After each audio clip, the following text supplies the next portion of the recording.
Magandang araw, Pilipinas! Welcome back sa Usapang Bayan. Ako si Gab. Hello everyone! Ako naman si Teacher Shay. At ako si Rico. Gab, mukhang seryoso ang topic natin ngayon May malaking halaga na naman tayong pag-uusapan. Tama ka dyan, Rico. Hot topic ngayon ang bagong move ng DepEd o Department of Education.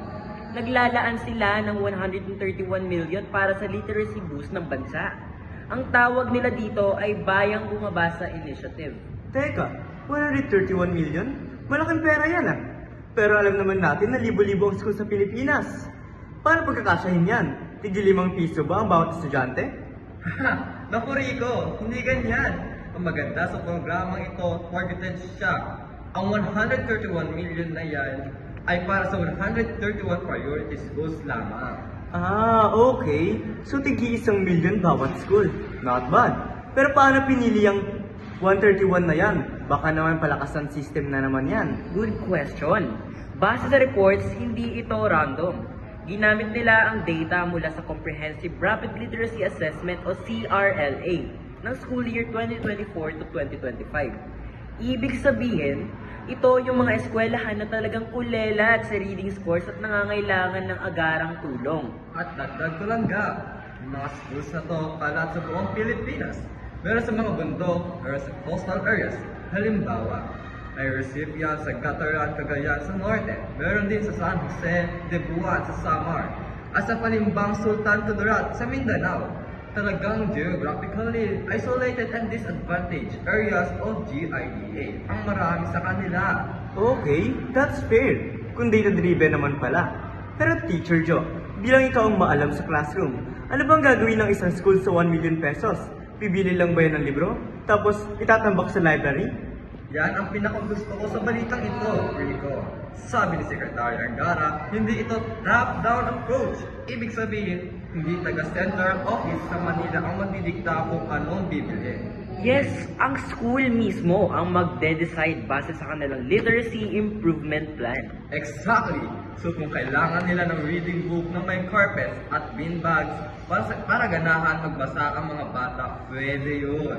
Kung kailangan nila mag-print ng storybooks na nakasulat sa mother tongue o sariling wika nila, pwede rin. Teka, pwede bang ipampagawa ng classroom?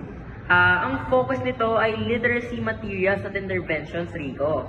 Pwedeng pambayad sa tutors, pambili ng reading kits, o pag-aayos ng reading spaces.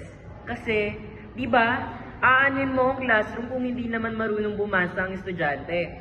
Sabagay. Pero alam nyo, ang challenge dyan is implementation. Sino magbabantay? May tinatawag silang Whole of Nation approach. Kasama nito ang local governance units or LGUs at may partners din na universities tulad ng UP, LaSalle at MSU IIT. Sila ang tutulong mag-train sa mga teachers at magmo-monitor. So, parang bayanihan talaga siya. Hindi lang DepEd ang gagalaw. Gusto ko yung idea ng universities ang tutulong. At least may expert guidance. Pero sana lang talaga, yung 1 million na yan, umabot talaga sa mga bata. Hindi sa seminar lang sa hotel. Correct! Pero alam nyo, malaking bagay ito para sa grade 1 to 3 learners. Ito yung critical stage Pag hindi sila natutong bumasa sa stage na yan, mahihirapan na sila habang buhay. Kaya para sa akin, good start ito. Totoo yan. Imagine, 131 schools pa lang ito.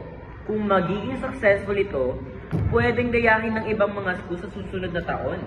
Oo nga, let's give credit where it's due. Magandang step ito towards equity. Hindi lang yung mga nasa syudad ang gumaganda ang facilities. So, ano sa tingin nyo mga kabayan? Sapat na ba ang 131 million para sa simula? O kulang pa? Kulang kung titignan ang buong bansa.